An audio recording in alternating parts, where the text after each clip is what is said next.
Hi everyone. In this video we will present the Solow-Swan model named after Robert Solow and Trevor Swan. So this model explains long-run economic growth in a neoclassical framework. So to clarify terms here, a neoclassical framework simply means an economy that is populated with rational and maximizing agents. So they could be, say, firms or consumers or workers, and where prices are driven by supply and demand. So these assumptions are fundamental for most economic models. So the main ingredient in the Solow-Swan model is the capital accumulation, and we also introduce population growth and technological progress. So we say that capital accumulation is endogenous. By this we mean that it is endogenous because it's something that we want to explain within the model. It's something that we care about. In contrast, we are going to add population growth and technological progress, but we say that they are actually exogenous.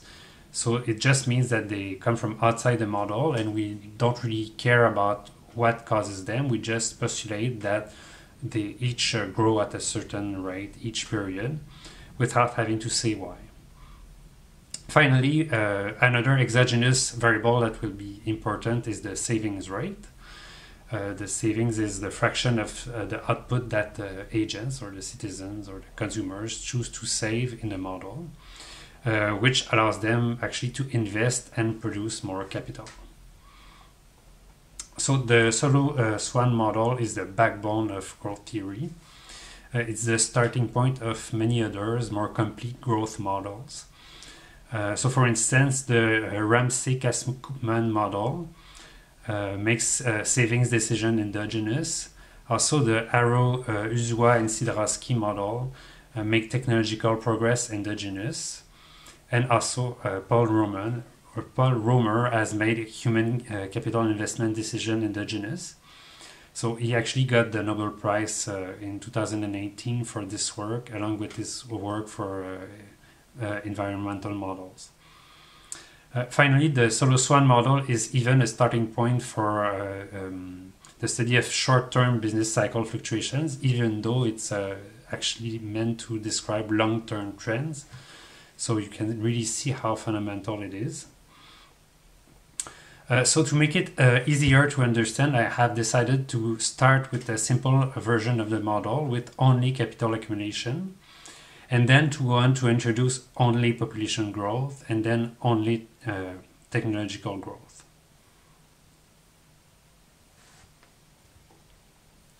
So we start with the Solow-Swan model with only capital accumulation. It is, of course, a fundamental variable to understand if we want to understand growth. So it played a central role in the Industrial Revolution with the steam engines, plants, and vehicles, and its accumulation underlies many of the Caldor facts. So to clarify, by capital we mean any object that can be even so tangible or intangible that people can use to gain production or gain revenue. So countries who started accumulating capital became vastly wealthy compared to others. As you can see on the graph, it really looks like countries who do have lots of capital are also the ones where workers produce the most. So is that the secret to growth? For developing countries, would just starting to accumulate a very large quantity of capital be the secret to catch up to rich countries? So before continuing, I invite you to pause the video and think about this for a second, and think about the economic mechanisms that might help you explain this or understand this phenomenon.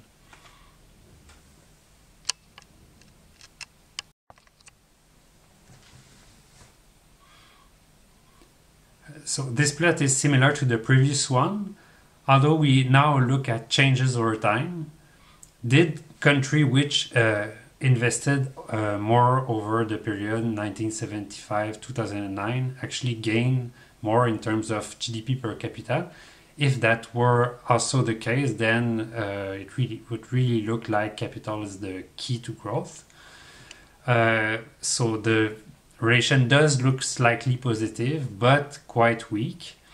Moreover, it doesn't look like most rich countries invested a lot. They are all bunched together in the center, and at about 20% of their GDP on average. So what's actually going on there? Is capital important or not?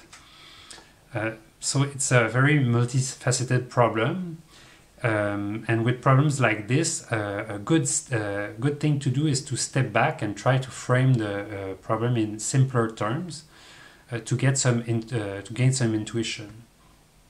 So this is what good researchers do. They don't really know the answers right away, but they're very good at inventing useful abstractions. So here's my own proposal. So let's imagine that capital is potato plants and the production is potatoes. So what can you do with your potatoes? You can either eat them, that's consumption, or you can use a fraction of them and plant them so that in the next years you get new potato plants and you're able to have new potatoes, so that's reinvestments. So the question is, can I plant a very large field to have a huge amount of potatoes? So in that very simple toy model, then the answer is obviously no. Why? Well, because I'm by myself. So let's imagine I don't have many tools. So I can't cultivate successfully a huge amount of potatoes in my fields, because some of them are just not going to survive because of pests or the sun or whatever. And to replace them, I would have to use most of the potatoes I gain every year just to plant them and keep up with my huge field.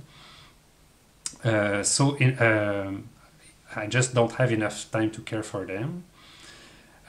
So it really looks like I can't have an infinite amount of potatoes. There is some optimal amount of plants.